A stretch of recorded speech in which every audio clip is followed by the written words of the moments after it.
Let's install this dual A-pillar gauge pod, and this is a hard top, so they don't sell any direct one-piece A-pillars with the gauge pods, only the T-tops. So I have a universal one. They do have a one that's supposed to be a better fit, but going the cheap route, universal, and it's close, but it's not really that great.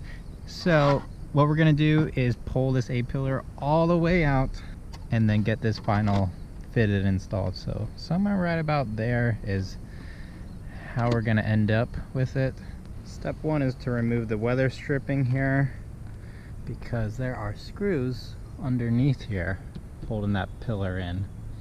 Scratch that. You don't need to remove these screws, you just gotta pull these little tabs out.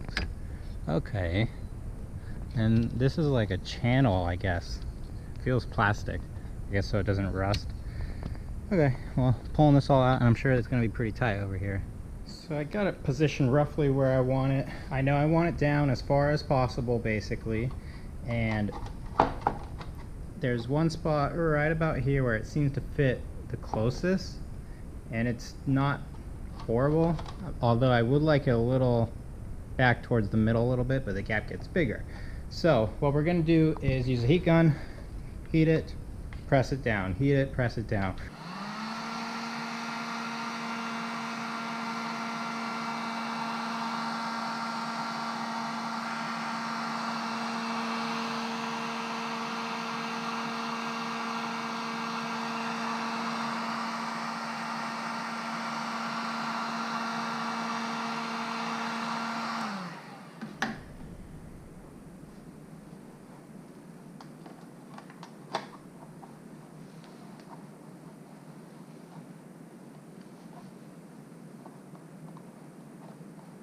Once you get it roughly shaped, go ahead and start putting in the screws. So the way I did it is drilled a hole, a tiny hole.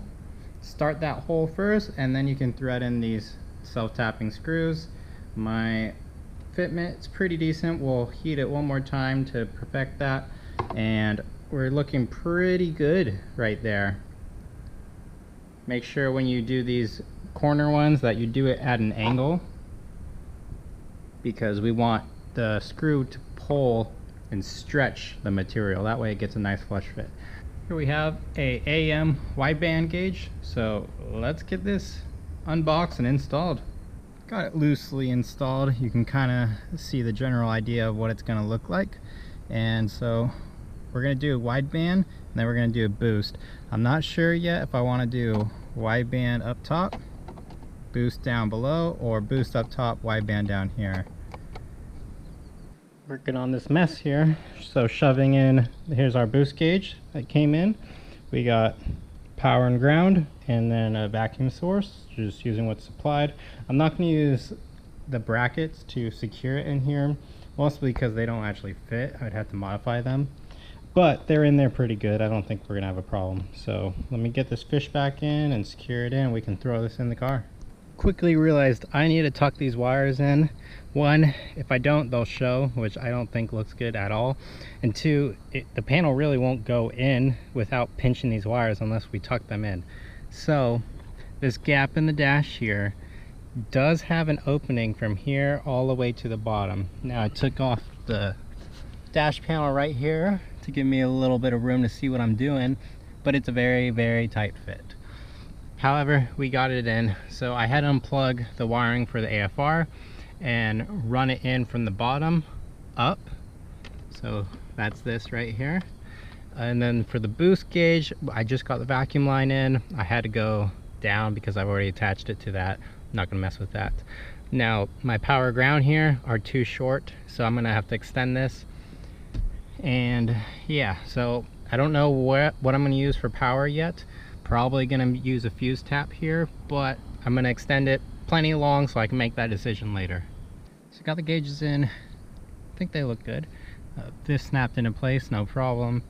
I had to watch the boost line, the boost hose, make sure it goes up this way instead of down here, because otherwise you're gonna pinch it. But we're good, and now I'm realizing I gotta take this all out again, because this harness for the wideband sensor, I gotta get this through the firewall. Now either I drill a really big hole, or I take everything down and shove the wire in from the firewall up this way, which is probably what I'm gonna do. When I bought this car, it had wiring for subs in the back, no subs. However, this is actually going to work out perfect, so I don't have to drill a hole. I can reuse an existing hole. I just took off this wire that was connected to the positive terminal here. This was powering an amp in the back, and well, where the amp would be. And way down here, just below that main harness, is where this goes into the firewall. So someone drilled the hole and they made an opening for me, so that's going to work out perfectly. And I can even reuse this protective sleeving, that way I don't chafe the wire or anything like that. Got everything back installed and I started wiring, so let me show you how I'm wiring this up. So the boost gauge just has two simple power ground. This one is essentially the wideband that has power ground, and then it has an output to your tuner or your data logger. So what we have to worry about, way down here, you can see I made a ground up there, and then I'm going to share the ground between the wideband and the boost gauge. So I have two wires spliced into this, tape just to kind of secure it, butt connected, heat shrinked, and then that's splicing into my connection over here, and that goes up to the gauge. So the yellow is going to be the positive, back to the wideband wiring. We're looking at the red wire here. I just extended it just a little bit, and this is my extension. So these two need to join and then go to a key switched fused source. So I'm going to do that through here with a fuse tap. I'll show you once I get that fuse tap. And then besides that, I'm not using the serial output, and I'm not using the AM CAN bus. So that leaves me with these two wires. They are for putting into the MPV i3 ProLink, the HP tuners. Now for my vacuum source for the boost gauge, I actually already had a connection here for the map sensor. When I pulled the engine, I accidentally broke that. So why not just use this as a connection? I put the T that came with the boost gauge in, and then just a 1/8 inch hose, and we'll be able to wrap it around. So I'm going to wrap this around the engine from the back side and meet up to the hose that came with the gauge. And now we just need a 1/8 connector here. Now to fit this tiny little connector inside of there, you can struggle by hand or use a heat gun. It helps soften the rubber.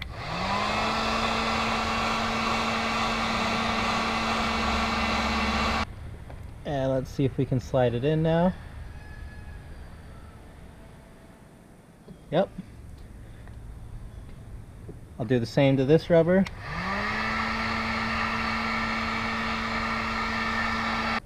Doesn't take that much heat.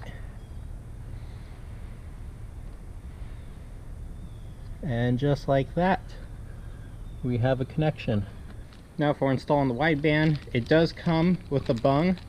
It's one of those where you drill the hole and you kind of set it into the hole and then weld it. So since I already installed my bung down there, we're going to install this, take this off, and it has some anti-seize on here already. Got the wideband sensor in, we just hooked it up, and I'm running the wire behind the radiator.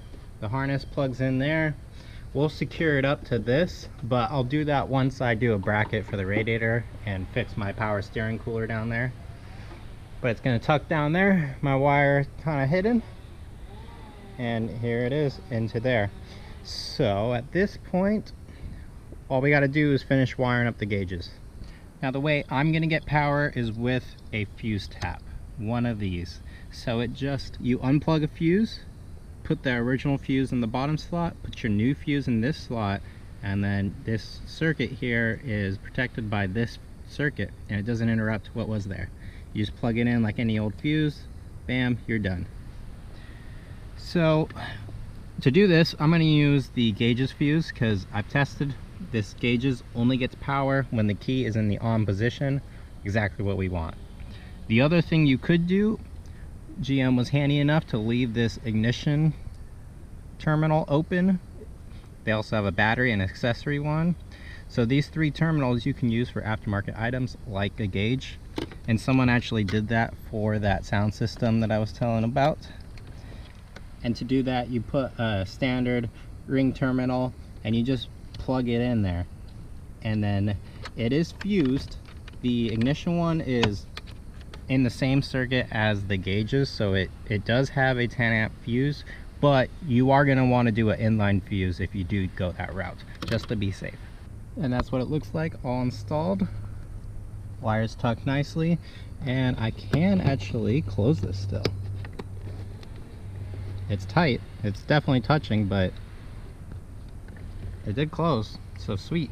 And to wrap up the wideband wiring, so I'm going to use the analog output into the Pro Link for the MPV i3 for HP tuners, and this is how I'm going to do it. I'm going to leave these terminal connectors on, so I basically just got to reverse it, do one of these on the MPV, the Pro Link side, and just kind of plug it in. That way it's removable, and my Pro Link isn't hardwired to the car. If I want to throw it in, say, the Corvette, I could take the Pro Link there. I don't have to buy another Pro Link. That's kind of my idea here.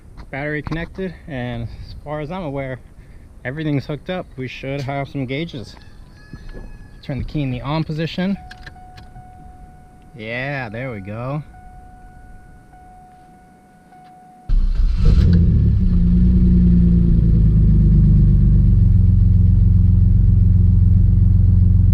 Not getting anything on the vacuum. That's not good.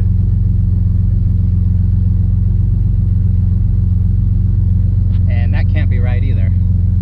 So fix the vacuum gauge or the boost gauge. It was just getting pinched when this was fully in, so I'm gonna have to be really careful when I go to install it. But we're getting good vacuum right now, as you can see. If I give it a little bit of gas, it moves around, which is good. It's kind of going the opposite direction. Yeah, it's not really going the direction I would expect it to. So that's a little weird. I still don't know why the AFR is showing 23. I mean, unless I have a massive exhaust leak. And there is a massive exhaust leak. I had to move around this V-band when I was getting that wideband in, and there's a little gap between the two. You can hardly see it. So yeah, that's gonna leak. I'm gonna need to take that apart and try to seal that up better. I don't know, maybe put some copper RTV in there for insurance, but that must be it. Other than that, I don't know if the wideband itself is leaking down there. I would hope not, because it seems to be bottomed out, and there was the supplied washer gasket, so I don't know. Hopefully I addressed the exhaust leak. I took the turbo off, put a little bit of copper RTV on the turbo side of this V-band, and you can kind of see a little bit of that orange goo sticking out. Just a tiny little bit about, but I think the main difference is I lined it up before I tightened it, and we should hopefully be good. Well, I pulled the wideband sensor out just to take a look, and it's like coated in anti-seize. I mean, there must have been some that got in there that I didn't know of. So let's try cleaning it. And FYI, this is the FAE AEM brand. It's supposed to be their version of the Bosch. So I'll just spray it with brake clean and try it again. We're reinstalled. Let's start it up. It looks like it's working. 12.2. Yep, cold start, so it should be rich. That is great news. Well, I am so happy that it was just a dirty sensor. Awesome, good to go. You can hear that lifter tick. It comes and goes. Once it's warmed up, it mostly goes away, and then when you give it RPM, it goes away. I will have to address it at some point. I'll come back to it. But awesome. And just to be certain, we're still 13. We're still on that cold idle, but let's give it a little bit of rev just to make sure we're still good. Awesome, up to 14. This, I don't know if that's working, but it might be. I mean, I'm hardly giving it any throttle. I wouldn't really know until I really step on it. So this turned out pretty good then. Wideband's in a very good, easy to reach spot. Our wiring's out of the way. Again, we'll secure it once we secure the radiator and the power steering cooler. And then for the vacuum line that we tied into the map there, back here, out of the way, you don't really see a clutter mess. So from above, it looks like I didn't really add anything, which is honestly my goal. You can kind of see the T back there, but again, that's fine. Awesome. And it's sounding much, much better now. So we should be off that cold idle. Should be much closer in the 14s. Yep. 14.6, 14.5. So that's good news. That means we're reading about where it's supposed to be. And we're still showing vacuum, so awesome. Thank you for watching, and I'll see you in the next one.